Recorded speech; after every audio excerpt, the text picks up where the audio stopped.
Welcome, everyone. We're diving into a really thought-provoking look at how the anniversary of the Council of Nicaea is sparking conversations about unity and ecumenism in today's church across denominations. Absolutely. It's so fascinating how something from almost 1,100 years ago continues to inform our modern dialogue. Right. So, the Council of Nicaea back in AD 325, that was when over 200 bishops met in what's now Iznik, Turkey, to sort out key theological issues.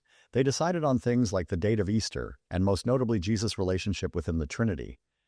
And that's where the Nicene Creed comes in, isn't it? By declaring Jesus as God from God, light from light, and so forth, it set a cornerstone for what many consider the essence of being Christian. Exactly. The Creed really codified a unified belief system, but it also sparked their debates because there were factions, the Arians, for example, who questioned if Jesus and the Father were of the same substance. It's interesting to think that those early debates have, in a way, laid the groundwork for centuries of division and unity struggles among Christian groups. Absolutely.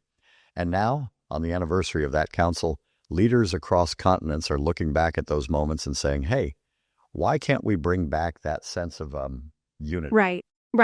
And as we've seen, ecumenism is a central theme here.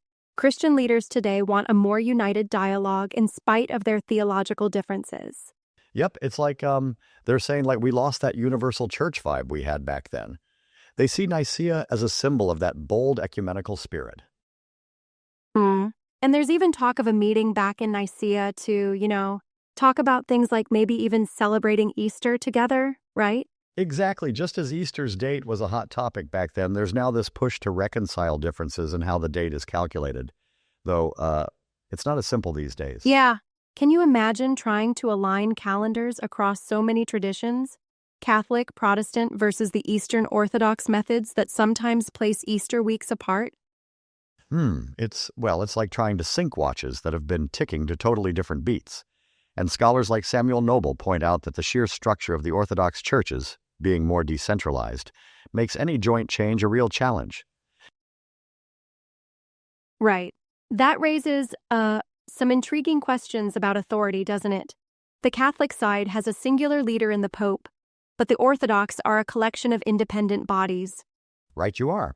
And let's not forget that political and ecclesiastical will comes into play here. Archbishop Elpidophoros and Pope Francis, for example, both seemed ready to push for closer ties, even though some of those plans were scuttled due to unforeseen events. I mean, it's definitely bold.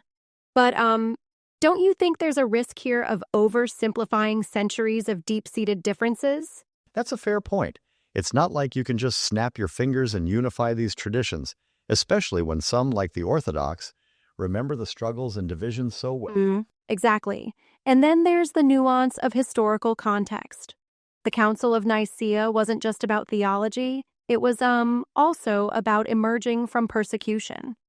Early Christians met as survivors, which gave them a really unique perspective. Yes, precisely. As Reverend Heike Huttunen pointed out, those bishops were essentially coming from hardship and persecution. They weren't yet entangled with the political power structures that we see today. Right. And that reminds us that faith isn't just about dogma. It's about a mission to support the vulnerable, to give voice to the littlest among us. Exactly, and that's where some modern voices are calling for the church to also address social and ecological issues. It's a call to move beyond just internal debates and really focus on caring for the broader world. So in a way, that historical memory fuels a kind of responsibility, a reminder of humility and service that leaders are trying to reclaim today. Absolutely, it's like leveraging that legacy from Nicaea, where they had to be creative and brave, stepping into the unknown after such terrible persecution. Right.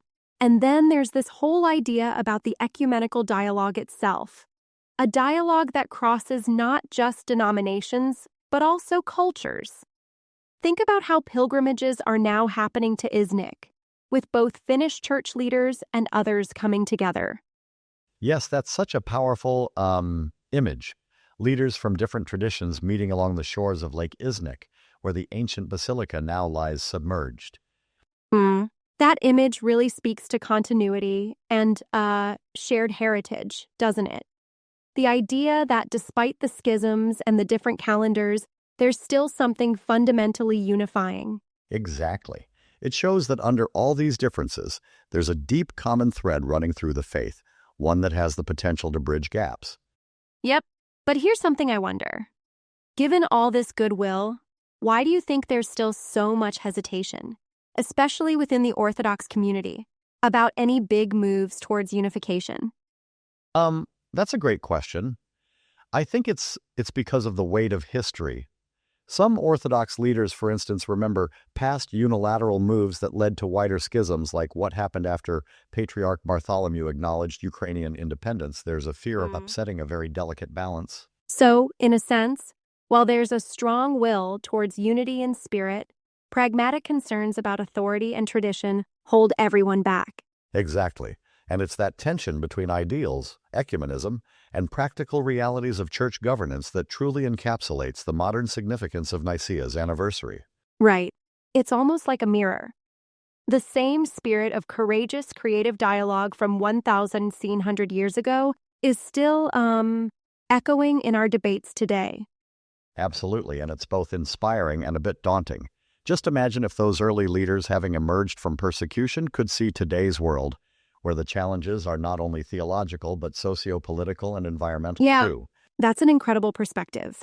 And it really underscores why some church figures today are calling for a more inclusive approach, to not just debate doctrine, but also bring in voices of the marginalized and address modern issues. Yes, it's like there's a clarion call for a church that's not rigid, but responsive, one that learns from the past and continuously evolves its understanding of community and responsibility.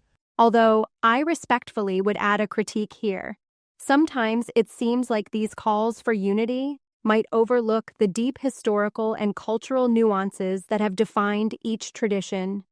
It's a tall order to ask so many diverse groups to suddenly see eye to eye on every issue.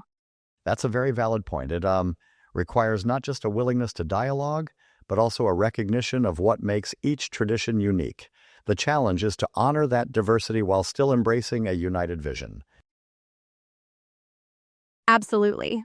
And perhaps that's where the anniversary of Nicaea offers a sort of, blueprint. It reminds leaders that while compromise is hard, the benefits of a shared conversation about faith and responsibility can be monumental. Exactly. And it points us to a future where our historical roots, despite centuries of divergence, might guide us back to a collective mission, supporting not just our own communities but the world at large. Right. It's an ongoing journey, isn't it? Between tradition and modernity, exclusivity and inclusivity, a testament to the ever-evolving nature of faith. Yes, and while it may not be an easy road, revisiting the spirit of Nicaea might just be the spark needed to reimagine a more united future. Thanks for this energizing conversation. It's clear that the legacy of that ancient council still holds valuable lessons for how we choose to live out our shared beliefs today. Absolutely, and here's to hoping that in the years to come, those steps towards unity continue, merging history with a renewed vision for our future.